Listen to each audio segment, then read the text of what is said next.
अस्सलाम वालेकुम। कैसे हैं आप लोग? उम्मीद करती हूँ आप लोग बहुत अच्छे होंगे। आज मैं आप लोगों के लिए लेकर आई हूँ एक ऐसी क्रीमी कॉफी लेकर आई हूँ जो आज तक आपने नहीं खाई होगी। सबसे पहले हम शुगर लेंगे, 1 से 3 कप जो है ना आपने जो है शुगर लेनी है। उसमें जो है कॉफी मिलानी है। कॉफी मिलाने के बाद आपने क्या करना है वो भी मैं आप लोगों को बता दे रही हूँ। वाटर यानी पानी आपने मिलाना है इसके अंदर, ठीक है।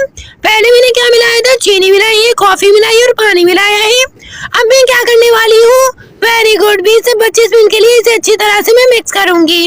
अगर आपके पास जो है वो इस तरीके की मशीन ना हो तो आप जो है अंडा जैसे हम फेंटते हैं वैसे भी आप इसे फेंट सकते हैं।